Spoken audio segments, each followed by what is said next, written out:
اظہار آپ لوگوں کی طرف سے ہماری طرف سے ہوا تو پھر وہ شعر جو ہے ذرا نئے انداز میں ہمارے سامنے آتا ہے کہ کمال وصف کا ہونا بہت ضروری ہے، کمال وصف کا ہونا بہت ضروری ہے، پہن کے پھول کوئی گل بدل نہیں ہوتا۔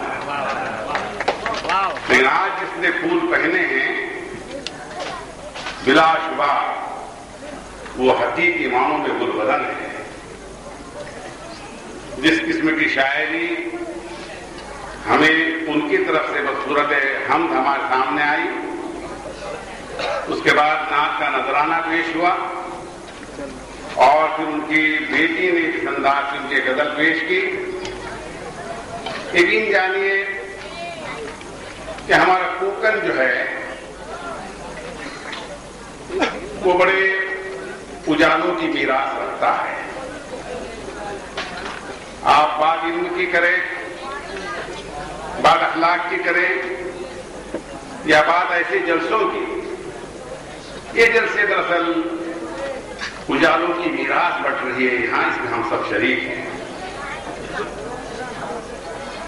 راجے واڑی میں اس جلسے کا انعقاد جو ہے انتہائی نیک پاک نیک شگون ہے۔ آپ ہم سبھی جانتے ہیں کہ یہ جلسے جو ہیں سیرت سازی کا کام کرتے ہیں، یہ جلسے جو ہیں وہ ہماری اخلاقی درسگاہیں ہیں۔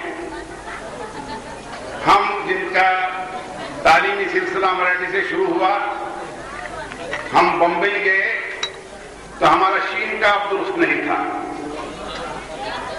لیکن مشاعروں میں جا کر مشاعرے کی تہذیب، جلسوں میں جا کر بولنے والوں کا انداز، الفاظ کی ادائیگی، دراصل یہ تربیتی سلسلہ کوکن میں کم رہا۔ اس کی ترویج اور اس کی اشاعت ہونی چاہیے۔ اہل راجے واڑی اور جماعت المسلمین راجے واڑی بڑا عجیب انداز ہے۔ ایک زمانہ تھا کہ بمبئی میں جن کو ہم کہتے رفیق رہبر رہنما فقیر محمد مستری، ایک بڑا کارواں ہم لوگوں کا تیار کیا، ان کی سرپرستی میں ہم چلے اور ان کا ہمارا تجربہ ہے کہ بمبئی میں جب ہم تھے شروع کے ایام 1955 کا زمانہ یاد کیجیے،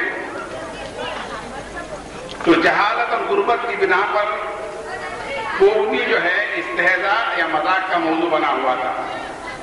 کہیں بھی ذرا جائیے تو اپنی اپنی بان سے ایک عجیب جملہ چپتا ہوا کہیں نہ کہیں آپ کے دل کو زخمی کرتا ہوا آپ کے پاس آتا تھا۔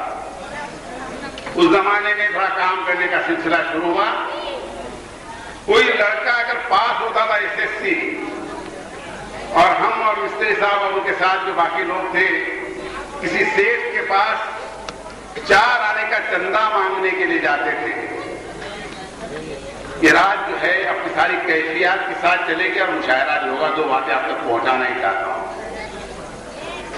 تو سیٹ جو ہے بات سننے کے بعد آخر میں ہم سے کہتا تھا کہ اچھا جس کے لیے تم جلسہ کر رہے ہو وہ کما کے ہم کو دینے والا ہے، جاؤ تمہارا شوق تم کو مبارک۔ یہ 40-45 سال کے پہلے کا عالم تھا۔ اب اگر اخبار میں کسی بچے کی کامیابی کی خبر چھپتی ہے، حالات کیسے بدلے تو پھر کئی فون ہمارے پاس آتے ہیں کہ شمسی دیکھو فلاں مسلم بچہ جو ایک کامیاب ہو گیا ہے، اگر اس کے لیے کوئی جلسہ کرنا چاہتے تو 5-10 ہزار روپے ہماری طرف سے بھی دے دو۔ کیفیات بدل گئی اور اس کیفیات کی انتہا جو ہے میں آج راجے واڑی میں دیکھ رہا ہوں۔ ابو شاہد کے لیے اتنی محبتوں کا اجالا لے کر پورا گاؤں جمع ہوا ہے۔ سرو جوار کے لوگ یہاں آئے ہیں۔ دراصل انسان جو ہے محبتوں کا امین بھی رہا ہے، محبتوں کا نقیب بھی رہا ہے اور محبتوں کا مبلغ رہا ہے۔ آج انہوں نے میرا خیال ہے